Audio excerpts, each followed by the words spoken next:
Nous avons ajouté une marmite à notre base de données dans l'épisode passé. Maintenant, on se rend compte que la quantité, c'est 20 et non 10. Donc, il faut modifier l'information. Donc, avec une petite requête SQL, on peut arranger ça en utilisant update. Vous allez pouvoir modifier l'entrée qui pose exactement le problème. C'est simple, on va voir ça. Mais d'abord, je vais annuler cette requête. Je reclique tout simplement sur le nom de la table. Il faut identifier la valeur de l'identifiant. Permettez-moi la tautologie. Hmm. Il faut retenir la valeur plutôt du champ ID parce que nous allons évidemment l'utiliser. Très bien. Je clique maintenant sur SQL afin d'écrire la requête que nous allons utiliser. Donc, update, update, le nom de la table, ustensile, set, quantité égale à 20,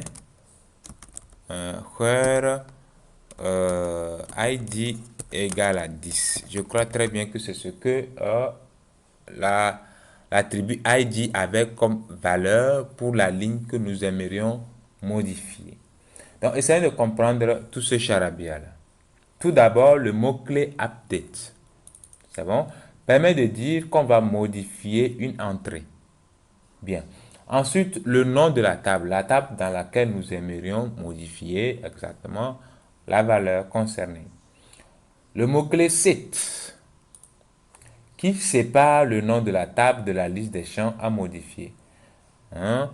Viennent maintenant les champs qu'il faut modifier, séparés par des virgules, évidemment. Si j'ai plusieurs champs à modifier, par exemple, j'ai mis, comment l'appelle-t-on, marmite en diamant. C'était la valeur du champ nom. Si je veux modifier cette valeur pour le champ, je mettrai nom égal, comme c'est une chaîne de caractères, je vais mettre ça entre double côte. Je vais mettre marmite en bronze. Parce que chez nous, nous n'achetons pas les choses simples. Donc, marmite en bronze. Voilà. Est-ce que ça existe? Bon, je ne sais pas. Mais nous l'avons. Bien. Donc, si j'ai plusieurs champs à modifier, il suffit de, après le site, renseigner le nom du champ concerné et mettre la valeur, virgule, l'autre champ égale la valeur, virgule, l'autre champ, ainsi de suite. Jusqu'à obtenir tous les champs pour lesquels vous aimeriez modifier les valeurs. Enfin, le mot-clé where est tout simplement indispensable. Il nous permet de dire à MySQL quelle entrée il doit modifier. Et si vous vous rappelez, lorsque nous étions en train de créer la table ustensile, j'ai très bien expliqué que ce champ ID nous permettait, ou soit les valeurs de ce champ ID nous permettaient d'identifier de façon unique chaque enregistrement de la table. Maintenant, en PHP, pour exécuter cette requête, on fait appel à la méthode exec pour ceux qui ne vont pas utiliser les requêtes préparées. Moi, je suis ici en train d'utiliser la requête préparée. C'est très simple. Je vais tout simplement copier ceci sans le point virgule, bien sûr. Et je vais juste remplacer la requête insert que j'avais déjà écrit ici. Donc, ici, au lieu d'indiquer déjà les valeurs, j'écris les nominatifs, comment l'appelle-t-on?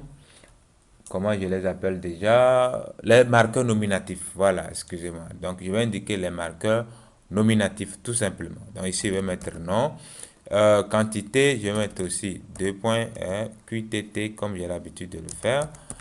Et maintenant, where ID égale à 10, aussi, je peux indiquer un marqueur nominatif en mettant tout simplement ID, comme ceci. Et là, dans la partie exécution, je vais donner les valeurs pour chaque marqueur nominatif. Donc, au niveau de nom, si je veux mettre directement un nom, directement ici. Comme nous n'avons pas un formulaire pour récupérer la valeur, je vais mettre une valeur directement ici. Donc, ici, je vais mettre marmite en bronze. Voilà, marmite en bronze. Voilà. QTT, il n'y a plus E, donc j'enlève le E. Et la valeur, c'est-à-dire la quantité, je vais mettre, c'était 20, n'est-ce pas? Donc je vais mettre 20. Maintenant, la ID, donc comme il n'y a plus prix unitaire, j'enlève ceci et je vais tout enseignement, je vais renseigner l'ID. Voilà. Donc, quelle est la valeur de l'ID? C'est 10.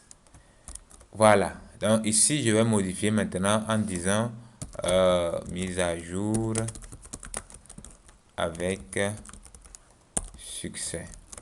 Et là, nous allons nous rendre sur le navigateur et sur le fichier bd.php pour voir le résultat. Donc ici, j'étais déjà sur ce fichier bd.php et tout ce que j'ai à faire maintenant, c'est d'actualiser et voir ce qui va se passer. On me dit mise à jour avec succès. Voilà, donc je reviens ici et je clique sur la table maintenant pour voir si la mise à jour a été effectuée. Et exactement, vous voyez, c'est écrit marmite en bronze, quantité 20. Vous voyez que les choses ont été modifiées comme je l'ai écrit ici. Donc, c'est très simple à mettre en œuvre.